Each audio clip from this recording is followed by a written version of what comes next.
Good evening and welcome to the Matthew Danko Podcast. Don't call it that. I'm your host, Matthew the Dr. Danko. Holy shit, folks. Comic-Con weekend was this week. Jesus Christ. Everything they've announced, they've showed, everything that's been leaked online has just been amazing. This is why I'm doing this episode. I mean, I know I told you guys that I'd be uploading past episodes, and I'm still going to be doing that, but I needed to get a show recorded, whether it be by myself or with whoever, just about what's been shown at Comic-Con. Sorry for the noise. It's really late. There's fucking garbage trucks going up and down the street. Very weird. Anyway, I just had to get into the Matt Cave and tell you guys my thoughts on what's been going on. So, to start off, the biggest thing we saw at Comic-Con, there was tons of stuff. I was following, generally the Comic-Con stuff I don't really follow, on my phone, just keep going through the new stuff that's being released, but for some reason this was the best one for me to follow, and there was tons of new toys they showed. The Batman DC Collectibles animated series that they've been producing lately, those were all shown on display, including the animated series Batmobile, which is by far my favorite Batmobile.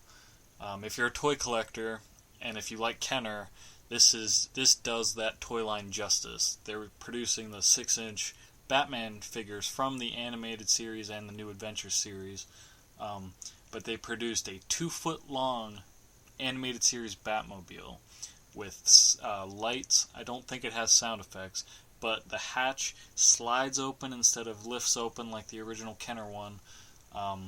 It has headlights, taillights, glowing backlights, interior lights, and a design. I think some of them blink and shit, like his control panel and stuff like that. But it also has 2 seats in the Batmobile, which doesn't sound like a big deal, but again, if you're a toy collector or if you like Batman or the animated series, that's cool because you can fit 2 figures inside this vehicle. It's 2 foot long. The original Kenner one was probably about a foot long. This obviously is double that. It does a lot more shit. It looks very cool. It's black instead of the navy blue. It's amazing. I knew it was always coming out, but I actually got to see it on display. And then Kevin Smith and Paul Dini did a almost 90s Kenner Batman toy commercial. With with all the new figures, but it was like, the eyes of justice are watching. If you look on YouTube, you can see all the 90s Kenner commercials. They have the Batman voiceover guy. It's like, it's Batman! And then Batman busts through a wall and shit like that. Two-Face is down at the docks, getting ready to steal bags of money. And then it's Batman! And it's just over and over again. It's hilarious. I'll try to attach the link to this video. But so, I was really following the toy news, but in a world where comic book movies are obviously a huge thing, it's its own movie genre now, there was so much comic book movie news that it was inevitable that I ended up hearing it. The one I wanted to talk about the most was Batman v Superman. Now, I've been obviously on board with a Batman vs. Superman movie since I've learned of the characters. The World's Finest, which is what people thought it should be called and all that shit. This movie is one of the most anticipated movies, I would say. And for a DC movie, probably one of the best ones that they've released, or are going to release, because DC has been kind of falling behind in terms of, keeping up with Marvel, but the DC universe as it's coming to be, the DC cinematic universe that is, seems to be very promising. And Batman vs. Superman, we got to see a full trailer, and holy shit, it was amazing. First off, you got to see Ben Affleck more so as Bruce Wayne. There's a teaser that was released a while ago, and just the look of Ben Affleck as the Bruce Wayne character it looks good. I know a lot of people aren't really sold on it, but I was more than sold on it when they announced Ben Affleck as Batman, because I love Ben Affleck as an actor. And the fact that, you know, he's going to be directing a solo Batman movie only makes sense, because he's a big fan of the character and shit like that. But he's just going to be my favorite iteration of Batman. Since Kevin Conroy, you know, does a wonderful Batman voice, he obviously doesn't put on the cowl and shit like that. That's the animated series, that version of Batman has always been my favorite. The movies haven't really done it for me. They've been good movies for the most part. Good stories and stuff, but those, as I've said before, some of the live-action Batman movies work better just as movies, not necessarily Batman movies. But this Batman that we've seen, and that's going to be one of the biggest blockbusters next year. I mean, I know there's a shit ton of movies coming out, but Batman vs. Superman, I would think, even for people that don't want to see it or don't like it, they're going to see it because it's Batman and Superman. But anyways, so in the trailer, it shows a little more about what the story is, and I don't know if I have it on record. I know I've talked to many people about it after I saw Man of Steel, because I was really late to the game with seeing Man of Steel. And I dug it. It wasn't, you know, I'm not a huge Superman fan. Obviously, I'm more of a Batman fan. But it wasn't a bad movie. It was very dark. Like, visually dark, not, like, narratively dark. Though it still was pretty dark when... Spoilers, if you haven't seen Man of Steel, you should probably do that. But, I mean, like, when Superman fucking snaps Zod's neck, Jesus Christ, I don't really follow the character of Superman, but Jesus, I just wasn't expecting it. In that movie, there's a whole city destroyed because of what Superman does.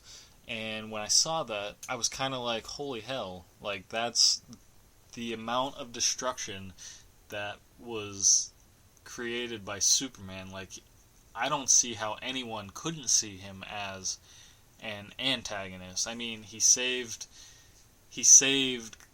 Metropolis and the world or whatever, but he probably took a lot of casualties in the process. And that was the thing I was talking about is, I mean, granted, I didn't call the exact storyline of Batman vs. Superman, but, like, from what I can tell, Lex Luthor and Bruce Wayne kind of are like, yeah, Superman is a menace. I mean, Lex obviously thinks that because he's Lex Luthor. That's his thing. Like, we can't put all our faith in this meta-human, this god, because he could become too powerful, which has always been Batman's thing. I mean, that's why he has doomsday files for all the fucking Justice League members in case any one of them become too powerful. Superman being the one he's had the most contention with in the history of their relationship. I mean, yeah, you can watch the animated series or, you know, any of the cartoons. They can sometimes be buddy-buddy. Even in the comic books, they can, you know, act like friends, but at the same time, like super friends, you know, but at the same time, Batman's always like, I'm just waiting for the day where you turn on us, and I have to do something about it, because that's why he has the kryptonite. I mean, that was the plot of the Injustice game, essentially. That was the plot of countless Batman and Superman crossover stories, is that since Superman is an alien with invincibility and all that shit, like, there's nothing stopping him from basically ruling over Earth. So Batman was always the one to be like, I'm gonna have to be the one to keep him in check if anything goes south. So in the Batman vs. Superman movie that Warner Brothers is releasing, it looks like Superman, not that necessarily that Superman becomes so powerful that, you know, he starts fucking going crazy, but it's just like, with all the destruction from the first movie, Batman and Lex Luthor see him as this guy, like, he needs to be stopped. And I mean, what I was thinking is, like, Bruce Wayne's a philanthropist and Lex Luthor's also a philanthropist, so at some point they must team up and, like maybe he donates a lot of money to the city of Metropolis to rebuild, and he's just always been. I didn't know that in this universe that Bruce Wayne as Batman would already be established. Like, from everything you see in the trailer, I mean, there's a suit in the Batcave that has like, ha ha ha, the joke's on you, Batman, or some shit like that. That's supposedly, and I mean, from what it looks like, it's Robin's suit, like the Dick Grayson, or not the Dick Grayson, the Jason Todd suit that the Joker, must have sent Batman, or just graffitied it when he supposedly killed Jason Todd. Spoilers, I guess. I mean, if you don't know that by now, then you're kind of late to the game. But so you see that there's the suit in the Batcave. I mean, he's established he has a Batcave. It's not an origin story, obviously. They said they weren't going to do that, and good. They shouldn't. I mean, in the trailer, though, you do get a clip of what looks like alleyway, Joe Chill and Bruce Wayne, Thomas Wayne and Martha Wayne all in the alley and that shit. Because I think, even though we know that, and maybe, like, I know in trailers sometimes they just put clips in there to give it some meat. They don't necessarily use all those clips in the actual final movie. I don't think it's not necessary at this point. How many, in every iteration of Batman we've had, including the Nolan universe, granted that was a trilogy, we have had that same scene dozens of times. There's a supercut on YouTube that has them all going at the same time, including like video games, the animated series, all the cartoons and shit, live action movies. I mean, the Tim Burton Batman movie, the Batman Returns movie, Batman and Robin, Batman Forever, all those movies have that scene in it, I believe. Because they're like, since there's this idea that, like every comic, or Stan Lee says, like, every comic book is someone's first comic book. The movies are as well, so they try to tell a standalone like a standalone story using the same characters in the same universe, so they have to do a bit of retelling, even though the core audience that's coming already knows all that shit. The people that haven't seen the first few films, they need to know, I guess. It's just... But at this point, we all know how Batman... Like, we know Batman's Bruce Wayne. We know that origin story, so we don't really need it. But it looks like it's still... It's at least in the trailer. So, you have... The character of Batman is established in Gotham City. I mean, we also see that he has his bat light, or his bat signal. Wow, that was a shitty moment. It's a bat signal, not a bat light. So, and it looks like that, somebody's in a building that Bruce Wayne knows, and is a loved one is in the building that gets destroyed, and he's like, well, fuck, I need to fucking go after Superman for this shit, because it's his fault. And they hit the ground running with that story, and Bruce Wayne is against Batman, or is against... Bruce Wayne is Batman. Bruce Wayne is against Superman. Lex Luthor is building up this, almost negative campaign ad against this hero from the sky who's really a devil from the sky and all that shit. And then Clark Kent and Lois and Superman are all like, well, fuck, this is what people need. They need hope. They need to know somebody's out there for them. And so, Lex Luthor's playing, I guess, both sides of the coin, because he's like, I don't want Superman, I don't want him to be powerful. I want to protect my city, because he feels he's entitled to it. And then there's, fuck, I mean, I'm trying to go over the trailer in my head. That one scene where Superman's revving up his heat vision, and Batman's on the side of a building, and he grapples away, yes, it's CGI, but holy hell, I was so impressed, or just amazed at that shot, even though it looked like I was playing any of the Arkham games, because you've never seen that in a movie. You've seen the cut shot of, okay, here's Batman on the ground, he pulls out his grappling hook, shoots it in the sky, then you see a shot of the grappling hook latching onto something, and then you see Batman sling up in the air. You've never seen like an action shot where Batman's almost doing something else, and in a quick moment he's like shoots it and flies off screen. Even though it's CGI and you can clearly tell, it's so worked for me because I've never seen that before. Just like I was hoping that, you know, they would beef up the detective angle of the Batman character because he is the world's greatest detective. I feel like it works so much better in this universe than any of the other ones. I mean, you get hints of it throughout in the Nolan universe. You have all the computers where he's trying to find the one, like the Joker, and he's tapped into all the fucking, you know, sound, the cell phones and cameras and shit, trying to track down this one man.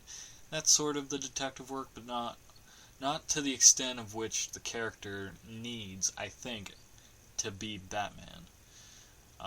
Like I said, he's predicated as the world's greatest detective. I'd like him to solve some fucking crimes.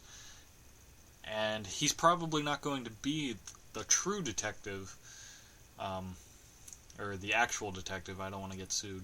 He is in Batman vs. Superman. He's not going to probably be that until his standalone movie, when he actually isn't like doing some big high-profile shit like battling Earth's god, Superman. He, like, when he takes to the streets and he's beating up petty criminals, that is when he'll play detective.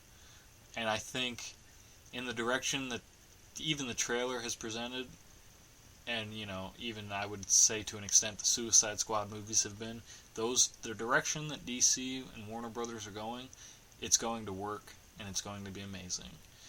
I mean, even there's that one scene in the trailer where Batman, or I would assume it's Batman, he's dressed like him anyway, I mean, we've been fooled before, but he's being taken down in, like, a desert setting.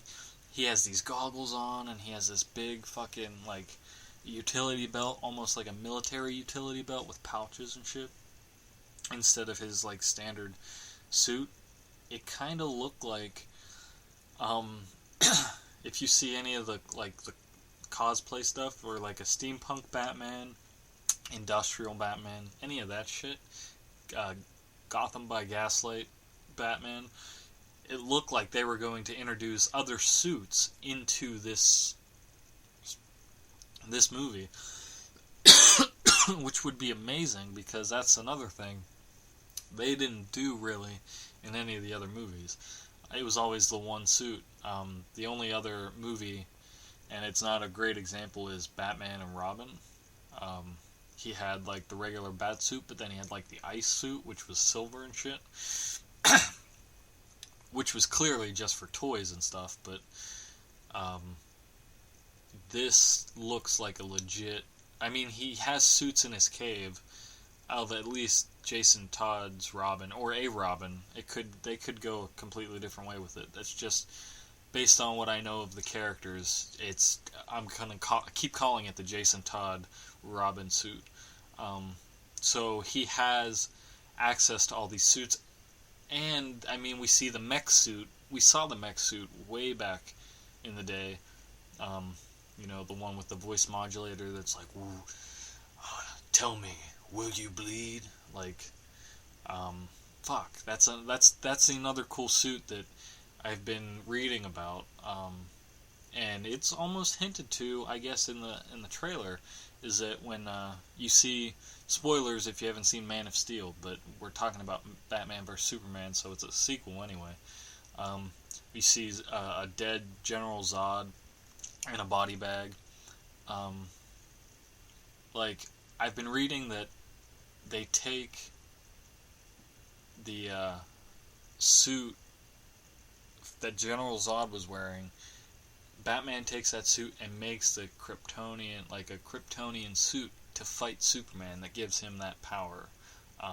I know even when I was reading about Man of Steel, that people were like pointing out all the Easter eggs to other DC movies, and there was like the Wayne Enterprises satellite up in the sky, and they're like, alright, so Batman is established in this universe.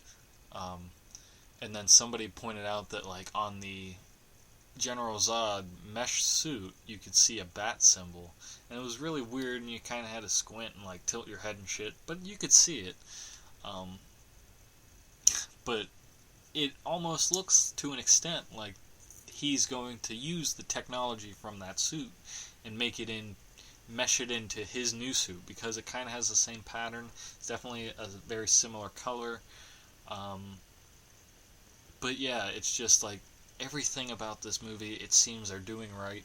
And I know if it's hyped up so much, you go to see the movie, it's not going to be what you expect. But I feel like I'm going to love this movie no matter what. Even if the story is shit, which I don't believe it will be. I do like Zack Snyder's storytelling abilities. Ben Affleck as Batman, I've always been on board. I'm not huge on Henry Cavill as Superman, but he can obviously play the part. It's not, an extremely difficult part. No offense to him, but it's just comic book characters. Most of them aren't really they're not so important that you need the right actor to act them. If you have an actor that can act well, then the comic book character will work no matter who it is, as long as they can act. I really don't know. This is all going to get cut out. I wasn't really sold on Henry Cavill as Superman, but then again, I'm not a huge Superman fan, so who knows. But I feel like this is going to be one of the best comic book movies. I mean, I love the Marvel movies, and they've done their shit right. And I mean, Guardians of the Galaxy, that was one of my favorite Marvel movies. They did that right. Ant-Man, they've made me care about that character. So obviously Marvel knows what they're doing, and they're set in stone on what they're doing. They have it all mapped out. But probably more so because I'm a DC fan, I didn't really care about the Avengers movie. It was good, and I enjoyed watching it. It was awesome to see in theaters, but I haven't watched it really since then. It's not something like I feel like I would watch again and again. And I know I might be in the minority of that, but it's like, I feel, just based on the trailer, the Batman vs. Superman movie will be one that I watch more than once. I mean, I don't even think, I haven't watched Man of Steel, I think, more than 2 times. And that was because once I watched it, to watch it, and then the other time I watched it for that independent study thing I did. But Batman vs. Superman, because it's the 2 characters that have created the DC Comics universe, that started it all. And Batman's obviously my favorite character, and Ben Affleck's playing Batman, who's not only an awesome actor, a cool person, a great director, but is a huge Batman fan himself. And I mean, obviously, his ties with Kevin Smith are what led me to liking him as an actor. He's going to nail the part. He's nailed it for me in the trailer itself. So I just think everything about this movie is going to be what I want. Now, the other thing that I've been, thinking about, I don't have any answers or anything about it, is okay, we know this is Batman vs. Superman, but we also know that Wonder Woman's coming into play. And in the trailer, she's in it for a second. She looks like she's fighting, so I'm very curious to see how they tie her into the story, as well as Aquaman, because I'd have to watch the trailer again. I've watched the trailer millions of times, so maybe I just missed it, because I was so oh, this is awesome, this is Batman vs. Superman, I've wanted this since forever, and I, was just so fucking in love with it, that I totally missed an Aquaman reference or scene or something. I don't know, but I know they just throw Wonder Woman in there very briefly, and so I'm curious to see how she ties into it. Personally, that's on the flip side of things. I mean, I know I love this movie so much already. I'm building up so much hype for it in my own head that it could be awful, and I could cry myself to sleep every night for the rest of my life. Until at least the standalone Batman movie where Ben Affleck will be directing. But I think less is more. I mean, you already have Batman vs. Superman. They shouldn't really have thrown in all these other extras, which it might just be fan service. I don't know. Most likely, you go on YouTube and watch those honest trailers where they take the trailer and like do funny observations and shit. And basically, this was like Batman featuring Superman rushed to the Justice League. And I agree, that was exactly what I thought when I first heard the announcement. I mean, I was on board with it, don't get me wrong, but then I was like, okay, awesome. They're throwing in Wonder Woman. Oh, they're thinking about throwing in The Flash and Aquaman 2. That's cool.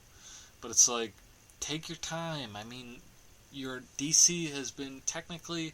I mean, apart from their animated movies, which I will rave about every time I get the chance, because they're just fucking awesome, which I have more news, semi-news about that later.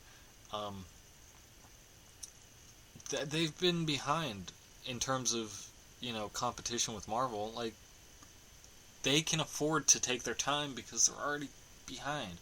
Marvel's in their phase 2, almost phase 3 of their universe. We don't care at this point. We just want the movies and we want them done right. So I don't really think that, they should be worried about, getting to what we all want, the Justice League, which is in 2 parts for some reason. Hopefully it's worthy of 2 parts and not just a super long movie that they cut in the middle.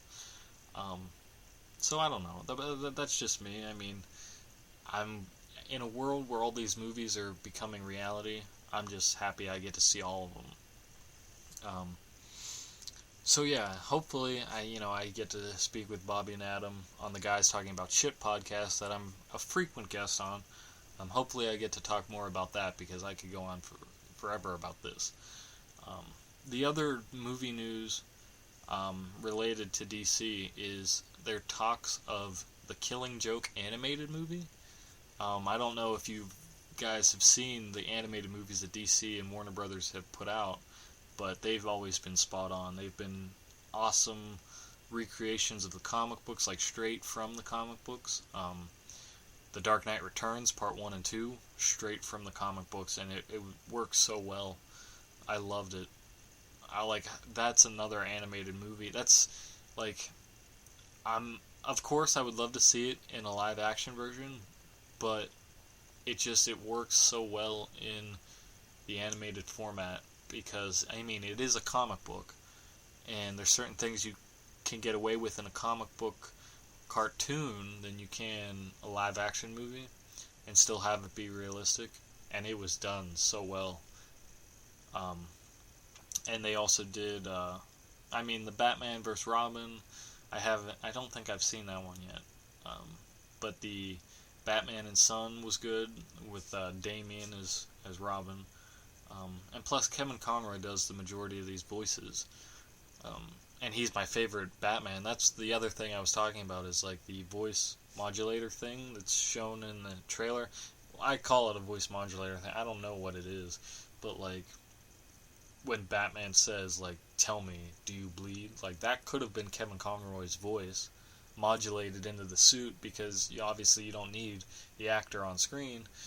It's just a voiceover, and that guy does a wonderful Batman voice, but it probably would have been weird going to that Batman voice and then to a Ben Affleck Bruce Wayne. So, and plus you have one actor, paying another actor to do that actor's voice is just probably not worth the money that it would be for a fan like myself.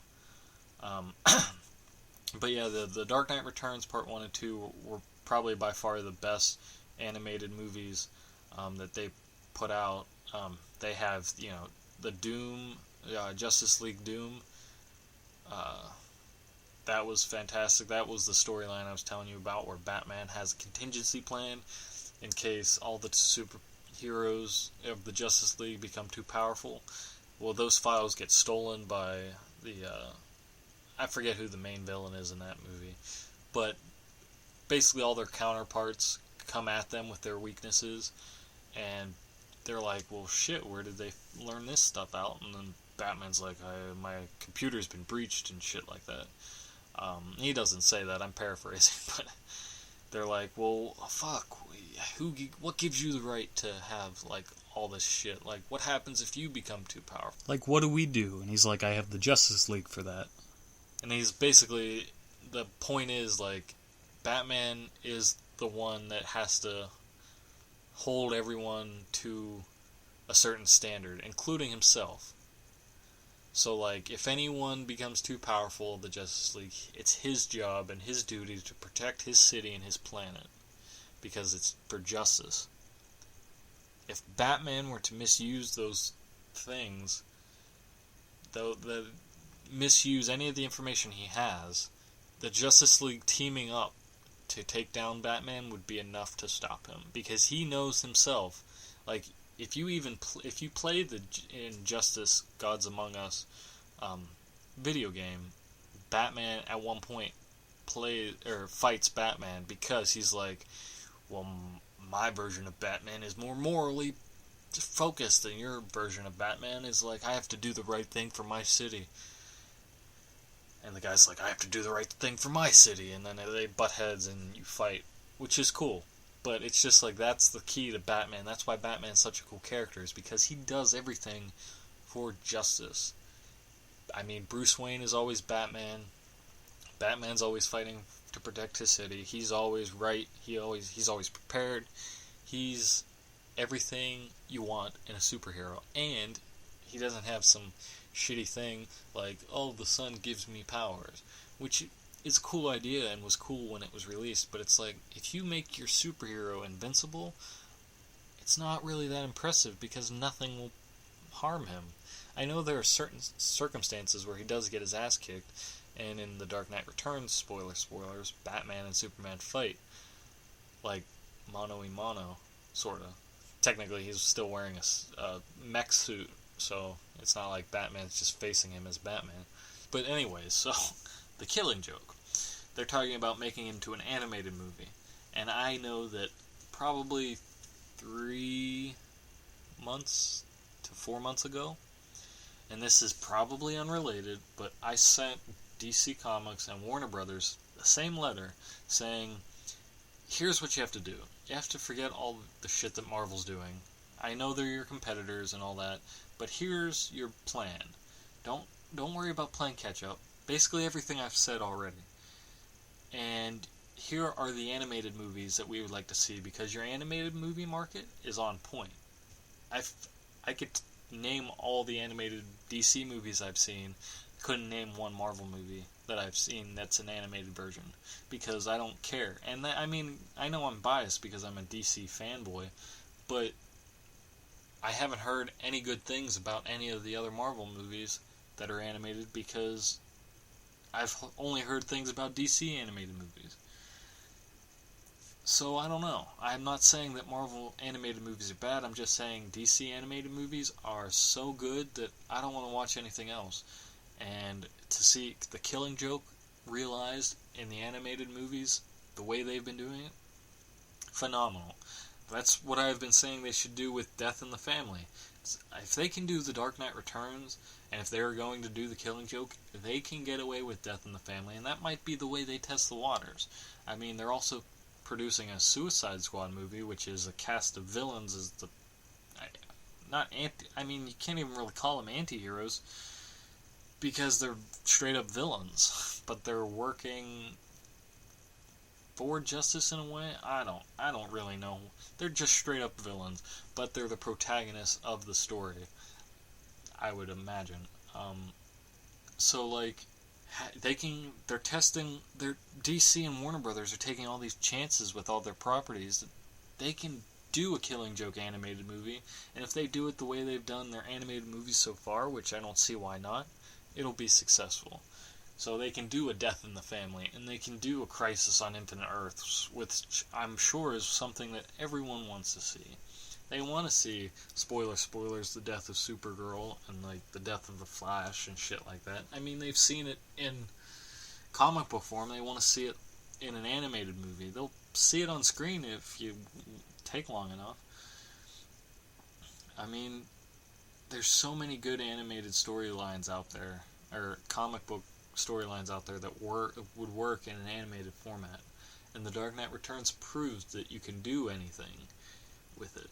I mean, fuck. Alright, so, moving on from Batman vs. Superman and the world of Batman, because I know I could go on forever about that. I'm not really going to talk about the Suicide Squad movie, just for the record. We might talk about that on Guys Talking About Shit if they have me. I'm excited for it.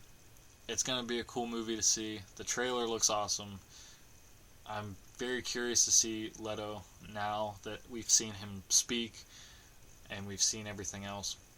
I'm just not as excited for that as I am Batman vs. Superman, so I'm not going to go on a 30-minute rant about it, and then some, so. Not that I don't care about it, it's not something I could talk about as much as I could talk about that. But a buddy of mine sent me a link to a leaked version of the Deadpool trailer. Oh man, holy hell. Another amazing movie that I am so pumped for. Now, I've only gotten into comic books and superheroes and everything. I've always been a Batman fan, but back to when I started this podcast, 3 years ago, I think, at this point, and 3 years ago, I started the podcast. I probably was only 4 to 5 months prior to that getting into comic books and everything. I kept up with, current comic book movies. And some video games, like the Arkham Asylum games. I know I was playing those well before that. And I've always been a Batman fan, so I've seen all the animated episodes and all the cartoons and shit. But I wasn't, going out to seek actual comic books or reading trade paperback issues or, I didn't know shit about... I love the character of Batman, and I probably knew the most about him, but I didn't know, I didn't know Barry Allen was the Flash when I first started out. I didn't know Hal Jordan was Green Lantern, and those are the key players. I didn't even know that there were, others, let alone who the actual, the originals were. Hawkman, I might have heard of him, I just didn't know anything about the character. And I'm still learning. I'm not an expert on any of this shit. It's going to be a continual learning process. But I'm definitely more well-versed in comic books and comic speak and characters and shit like that. But one of the characters that I got into more recently, probably within the last 2 years to the last year, is Deadpool. And I instantly fell in love with the character because of, the same reason everyone loves the character. He's witty, he's fucking hilarious. He breaks the fourth wall, which is a tactic I've always loved in any media, in movies. In the most recent example I have in my mind, and I know there's tons of them, is in Jay and Silent Bob Strike Back. There's a moment where Ben Affleck's like, come on, a Blunt Man and Chronic, or a Jay and Silent Bob movie? Who would want to see that? And then they all turn to the camera. I love shit like that in movies and television and shit. But to find out that there's a character out there, a comic book character that would actually, speak to the reader, must have been so cool for the, must have been everything to the comic book fans that started reading that in the very, very early stages. I don't know when that started or if that was always the idea. I don't know any of that. But I'm just saying, if you're picking up a comic book and you're like, oh, Deadpool, cool name, cool suit, let's see what he's about. And then all of a sudden you're reading like you would a normal comic book, and all of a sudden the character in the comic book is talking to you, being like, hey, cock gobbler, what are you looking at? Yeah, you, the reader, what the hell? And shit like that. It would totally catch you off guard and make you like, what the heck? This is fucking interesting. This is something I want to read more of. And,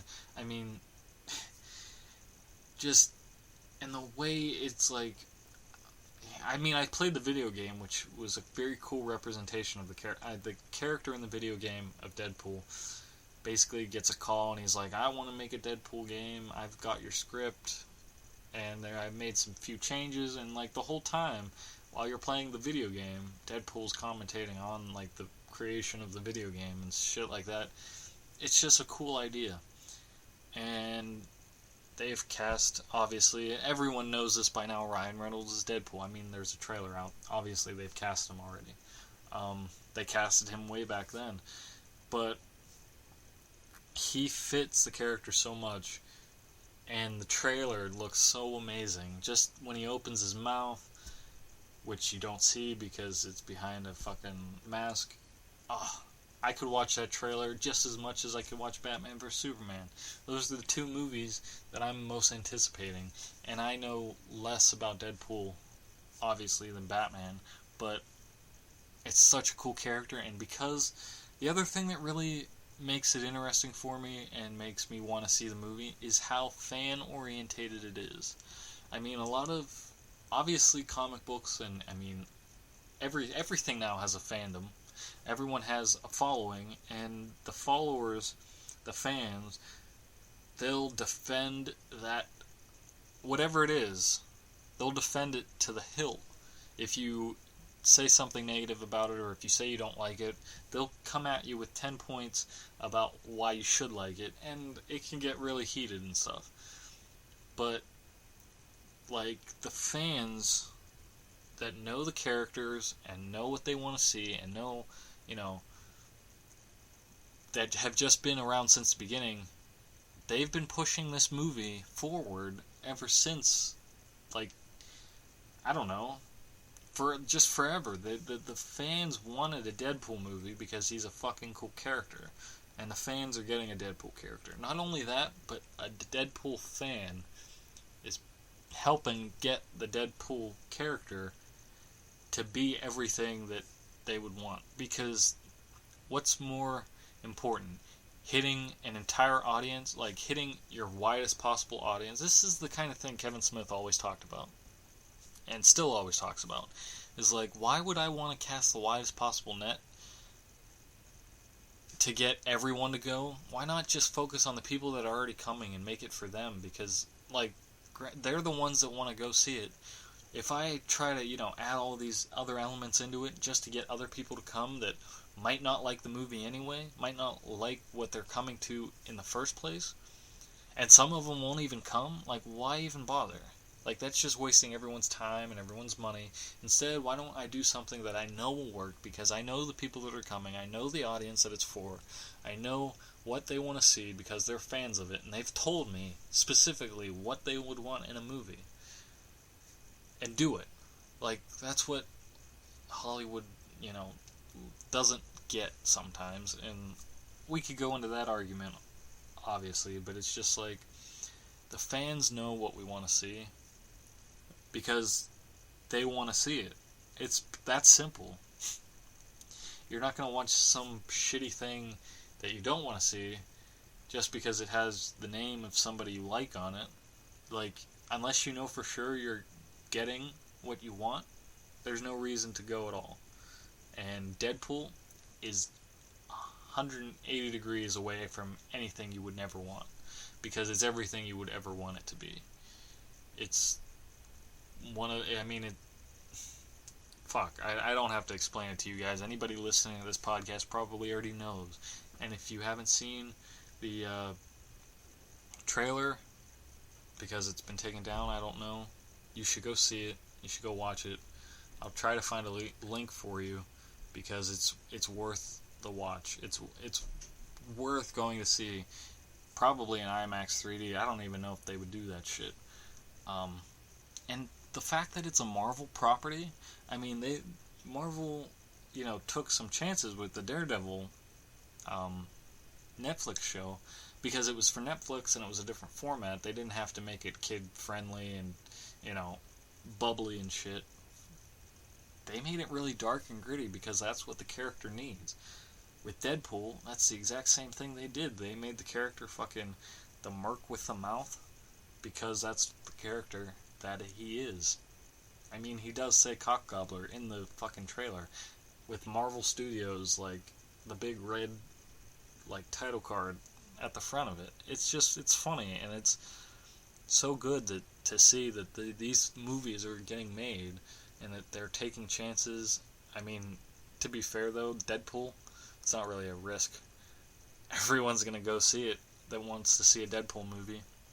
You're probably also going to get some people that know nothing about the character but are interested in the style, that it's so different from anything Marvel has done so far.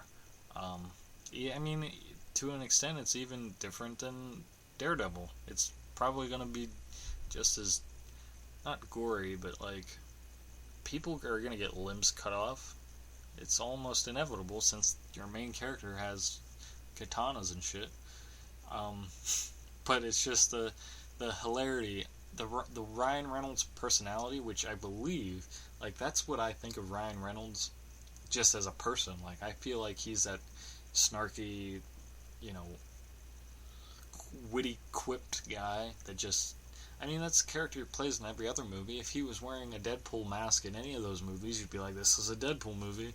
This is like the movie Waiting. This is Van Wilder with Deadpool. Like, any other movie, this is just friends with Deadpool. I know that's a really weird one, but it's just like, he is that character, and he said that, this is going to be the last superhero he plays, and that's probably true, but he could probably just end up, I don't know, playing, like, he doesn't have to be anyone else. He could play Deadpool forever. I mean, like, Wolverine, Hugh Jackman, he's always said he was going to play Wolverine forever. And he did for a while, and now he's stepping down and whatnot, but I feel like Ryan Reynolds can do the exact same thing and be like, I'm going to be Deadpool forever, because that's what, I mean, even, I saw a panel from a Deadpool comic book rather recently, probably within the year at least, that was like, Deadpool was speaking again, breaking the fourth wall, saying like, oh great, they've cast Ryan Reynolds to play me in a movie. Hopefully he doesn't fuck it up like Green Lantern or some shit like that. Which is hilarious, because you're referencing the actor that's playing Deadpool, you're referencing Deadpool, like, it's just so meta and shit, it's fucking hilarious, and it works for that character. It's always worked for that character, and to see it on the screen, it's gonna be awesome. So I'll try to get you that link to that trailer. I'm not sure if it'll still be up. I don't know if they've released a final version of it, but that's gonna come out, I think, in February of next year, 2016. So we still got some time, but it's getting rather close. I know Batman and Superman come out on March 25th. It's March 25th, because that's my girlfriend's birthday. So guess what she's getting for her birthday present? 2 tickets to Batman vs. Superman. But seriously, like, I'm so excited for those 2 movies. Those are more than Infinity Wars, obviously. I'm not super familiar with the characters in the Marvel Universe. I do like Thanos. He just looks like a badass character, and the Infinity Gauntlets is a sweet, like, I like that sort of shit. The stones are all over the place. You fucking build them and you can control the universe and some shit like that. Like, that's a cool concept to me. The Guardians of the Galaxy, like I said, I loved, and to see all these characters, like, it would be so cool to see Deadpool interact with anyone in the Avengers. Like, they could literally, if they wanted to, I don't think they will, but if they wanted to, like, Avengers 3 comes out, right? I don't know the lineup for that movie, who would be in it and all that shit.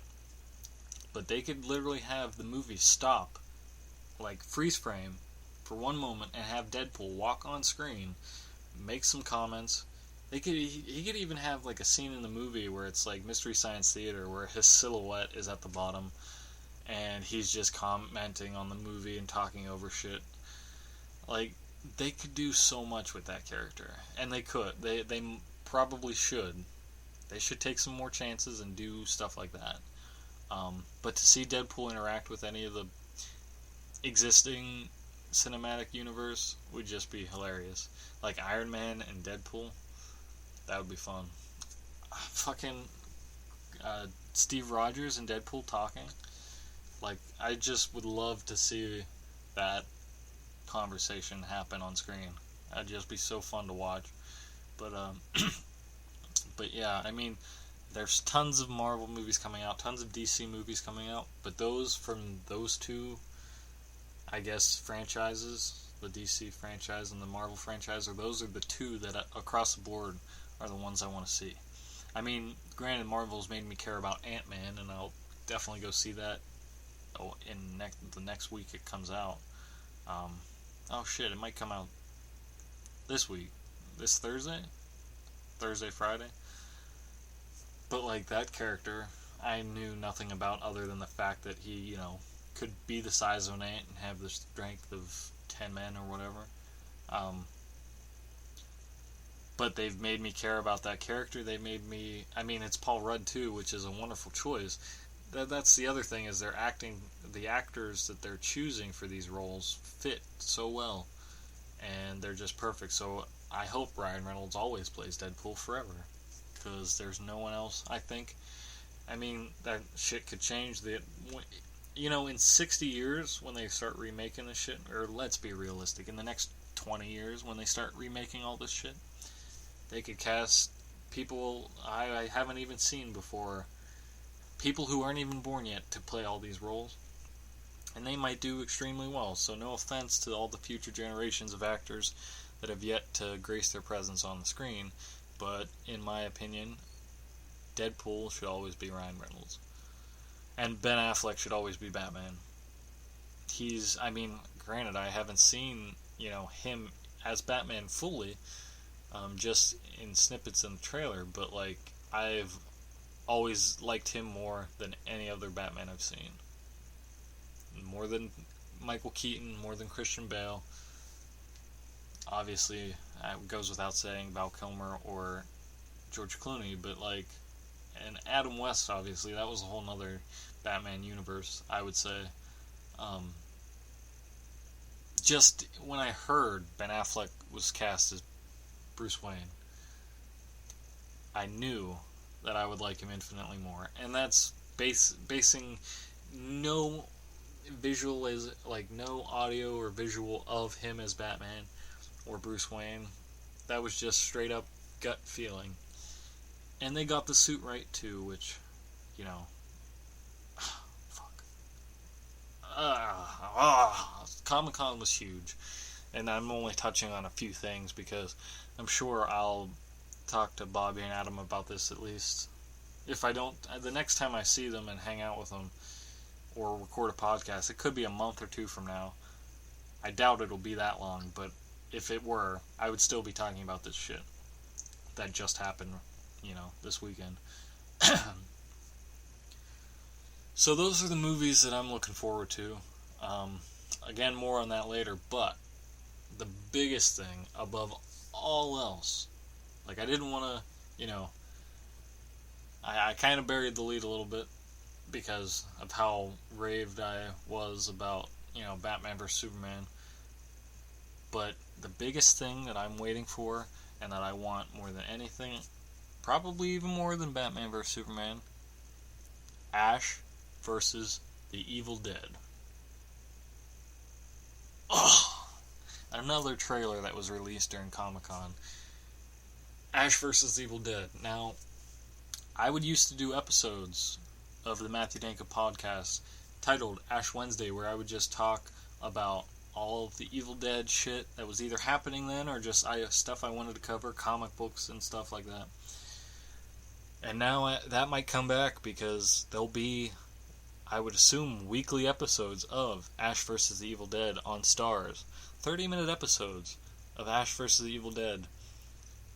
Oh my god.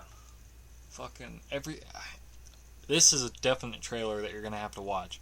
This is everything I knew it was going to be and wanted it to be too. Bruce Campbell's back as Ash. And in the opening of the trailer, you see Bruce Campbell, like, gearing up in the same quick style shots you saw in The Evil Dead 2 and Army of Darkness. It looks like he's strapping on, you know, the leather straps for his chainsaw arm. No, he's strapping on a girdle. Like, a girdle to suck in his gut because he's older. pops in his dentures at one point because he's old, he's living in a trailer, but he's called to action once more. And that's so...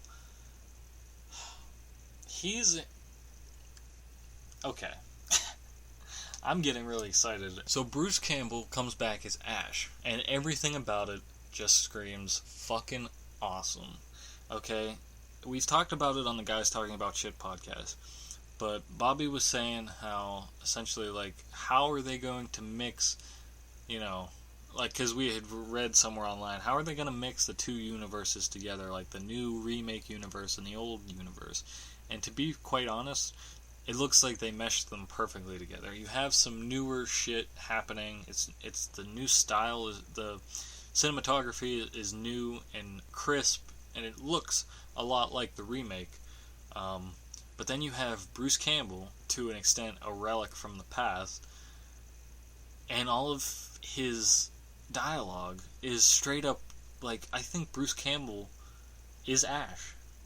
And that's the other thing, is, like, it's a joke, like, when he would sign shit, it would be, Bruce, don't call me Ash Campbell. Like, he is that character. Anytime, it's the same way, like, Bruce Willis is John McClane. Anytime you have your main character playing a similar role, or in this case, the same role as they've played previously, it's always going to be that it's going to be the persona that you associate them with.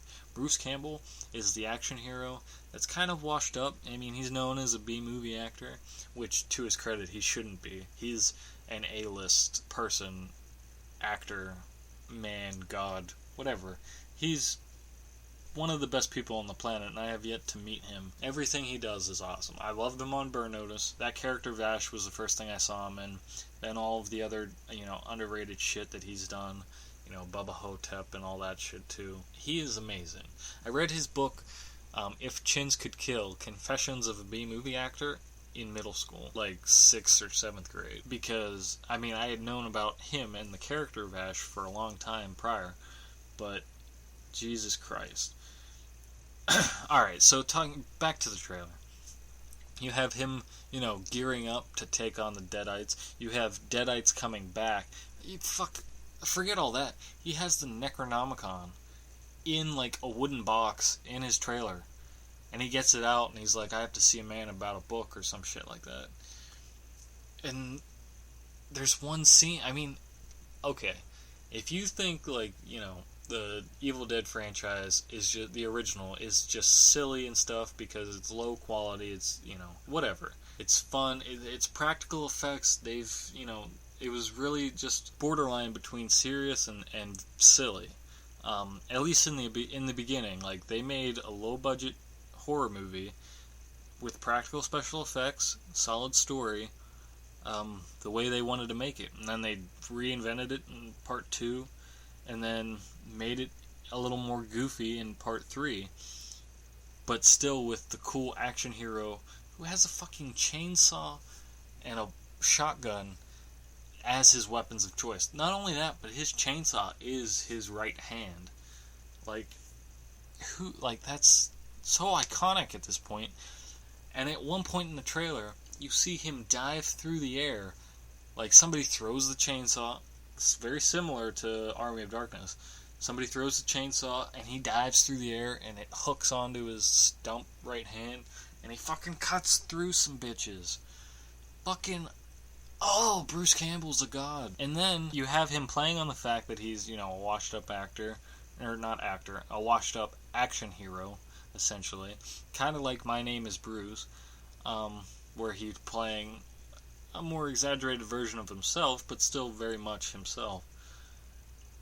He doesn't want to take responsibility for things, which has been the running storyline that I've read, and I haven't seen any changes on. If you look in the trailer, it doesn't look like he's working at S-Mart anymore, which, if I had to guess, is because A, S-Mart doesn't exist anymore, at least the building that he worked in. B, he got fired from that job after, depending on which ending of Army of Darkness you want to take is the true ending, where, he's in S-Mart, he's telling his story about, spoilers if you haven't seen it, but fuck that. He's in S-Mart telling the story of, all the events that had happened in Army of Darkness, how he went back in time and had to destroy the evil and all that, and then a Deadite comes alive in the store, and he has to do it again. So he probably doesn't work there anymore, so he's working at this place called, like, Value Time or some shit like that. He lives in a trailer, so he's not making that much money.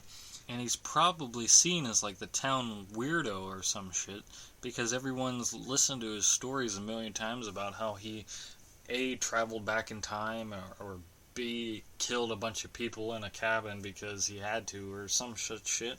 Like, any story that we've seen on screen has happened to this guy in his life, and he's no doubt told a bunch of people, and they've probably are like, what the hell are you talking about? He probably had to move entirely and works in a completely different place, lives in a completely different place. He lost all credibility, and so when this shit starts happening again, the only guy that can stop it is the guy that stopped it before, and he can be like, you know, I fucking told you so, like, this shit's real, and I don't really want to do it again, but I'm the only one that can, so fucking give me my chainsaw. That's the other cool thing, is in his trailer, when shit starts going on, he fucking hits a button in his trailer, a Deadite comes through the side door, and his shotgun pops up out of the floor. He takes his shotgun, puts it over his shoulder, and shoots it without looking at the guy. Boom. That is Ash. That is Ash so hard. That is one bad Ash motherfucker. I am sorry, but that is an amazing thing. That is the character. That is Bruce Campbell. That is everything we want in this show. I'm going to want more than 30 minutes, and I'm going to want more than 10 episodes for one in a season. I'm going to want more than one season.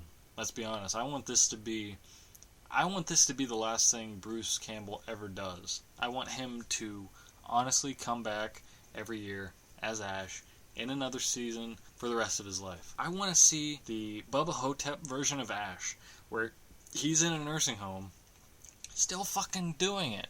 Like, change some of the characters around and some of the storyline. Obviously, make Bruce Campbell not Elvis. Just fucking make it Ash in a nursing home with fucking Black JFK. Even keep that guy. I don't care. That guy was funny. I want to see Bruce Campbell killing Deadites. I mean, he might have to, he might lose more than his hand or something. Like, he could be missing both legs or some shit. Fucking robot head thing because he has a bionic eye now because a Deadite fucking bit it out as payback for when he stepped on that one Deadite and it shot his eyeball out, and then he cut it to bits, or blew it to pieces rather. I don't care. I want an old Ash action figure too. Like, I have the Evil Dead 2 action figures with Bruce Campbell's Ash, and I have the Army of Darkness NECA. It's either NECA or McFarlane. It might be... No, it is NECA. The NECA Ash action figure with chainsaw and boomstick. I want an old Bruce Campbell Ash action figure with removable girdle. That's what I'm saying. I'm a toy collector, so give me all the fucking accessories. Like, there's so much to the character of Ash. There's just so many avenues that this show can go, and I hope I get to talk to Adam and Bobby about this, because I could talk forever about it. I'm running out of steam here because of how much I talked about Batman vs. Superman, but you can watch the trailer and decide for yourself. I'll probably dedicate a whole nother episode to just talking about the Evil Dead. If I don't, I'll talk about it with them. But yeah, fucking Comic-Con was so awesome this year, and I didn't even go. One day I'll go. But it doesn't even matter, because all the news that I was looking forward to, all the cool news and shit, it's already released. Like, I don't need anything. I'm all set. I have Batman vs. Superman, I have the Evil Dead TV show, Deadpool. Like, fuck, what else do I need? I'm set. Unless they do Jurassic Wars, my Jurassic World sequel, which I don't think they'd reveal that at Comic-Con. They could, but I wouldn't.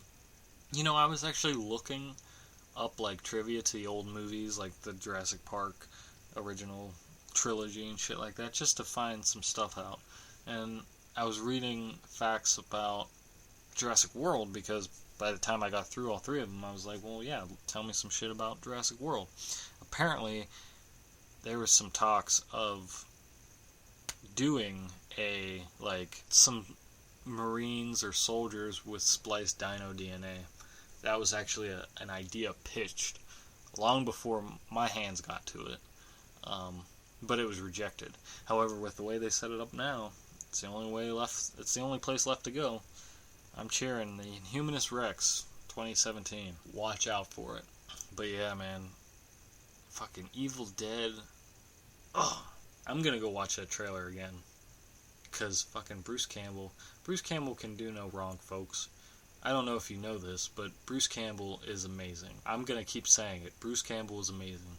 I would want him to run our country, because I know it would be safe. It would be safe from deadites and every other bullshit thing you can think of. He'd have his fucking smoking jacket on in the Oval Office. Some shit would happen. He'd hit a button, and instead of nukes, a boomstick would come out of the floor, and a chainsaw would come out of the wall. And he'd fucking strap that shit on, put on his girdle, I don't care, polish his chin, and get out there and fight himself. Fucking forget about dropping raptors in the Middle East like in Jurassic Wars. Drop Bruce Campbell anywhere in the world. That shit gets done. But you strap a GoPro to somebody he's with, like a sidekick or some shit, so that you can see. Because I could say strap a GoPro to Bruce Campbell himself, which would be awesome and interesting and shit. But if you want to see Bruce Campbell, you're going to have to strap it to someone else. Maybe strap it to the end of the chainsaw so that you get to see him cover, like, you could see him and let him make all of his witty quips and all that. But then he's using the chainsaw and then he gets covered in blood and you can see all that shit too. It would just be fun and a hell of a good time. And that's how I want my country run. I want it run by Bruce fucking Campbell. Bruce, don't call me Ash Campbell. But I'd still call him Ash. And he could play those GoPro videos, like, he could have press conferences. He could air that shit on every fucking channel if he wanted to. And we would know we were safe because Bruce Campbell is running things. Bruce Campbell, 2016. Alright. I know, it's late and I've gone to a lot of weird places now. So that's it for the Matthew Danko Podcast. I hope you enjoyed listening, and like I said, hopefully I'll get to speak to Adam and Bobby and hear their thoughts sometime soon. So yeah, check out and subscribe to the Guys Talking About Shit podcast. Again, they know everything about video games, and they know a lot about geek culture too. And then subscribe, like, or whatever to the Matthew Danko Podcast, because it's becoming a little more frequent. It should be even more frequent than it is, but major life events are in the works right now. I'm planning on moving to New York. I know some people are very, resistant to the idea that I'm moving to New York, and I'm very sorry, Bobby in particular. But it's time for me to fly the nest, as it were, and hopefully not get eaten by anything larger than me. So yeah, it's been a very weird year, but everything that's happened this year has definitely been building up to something. And I'm glad, because I have been doing the same shit for 22 years. I'm ready for a change. This is that change. And it all started with Comic-Con 2015. But that's it, folks. I hope you enjoyed listening, and stay tuned for more episodes. Like I said, I'll get those past episodes up. So yeah, thanks for listening, guys, and I hope to see you on the next Matthew Danko Podcast. But don't call it that. I'm your host, as always, Matthew, the Dr. Danko. Come get some.